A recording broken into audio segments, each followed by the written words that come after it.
Տեղեկատվական տեխնոլոգիաների ոլորտի պետական, մասնավոր նաև միջազգային կառույցների ներկայացուցիչներ մեկ հարթակում քննարկում են լայնաշերտ ինտերնետի հասանելիության, թվային կառավարման և տեխնոլոգիական առաջընթացի հնարավորություններն ու մարտահրավերները։ Մեկնարկել է ինտերնետ կառավարման հայաստանյան 10-րդ համաժողովը։ Լայնաշերտ ինտերնետի տարածվածությունը մեր երկրում բավականին լավ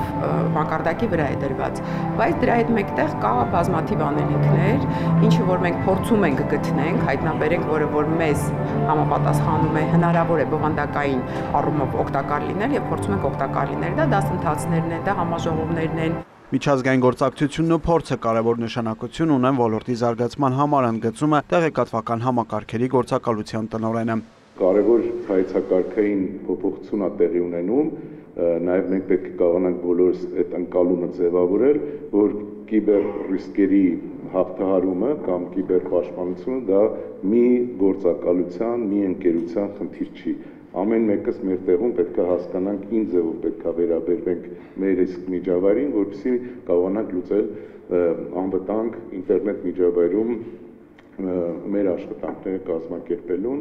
Համաժողովի նպատակն է ամրապնդել ինտերնետի կառավարման մշակույթը Հայաստանում եւ ձևավորել բաց, ներառական եւ անվտանգ թվային միջավայր։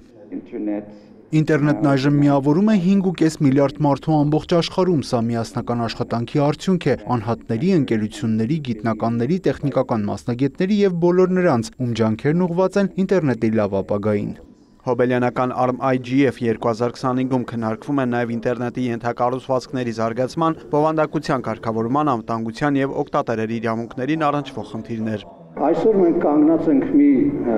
ժամանակաշրջանում, մենք առերեսվում ենք իրավիճակի հետ, երբ արհեստական բանականությունը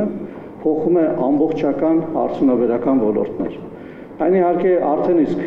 մեր կյանքում, առօրյա կյանքում առկա է, բայց դրա ներկայությունը ես կարծում եմ, որ առաջիկա տարիների ընթացքում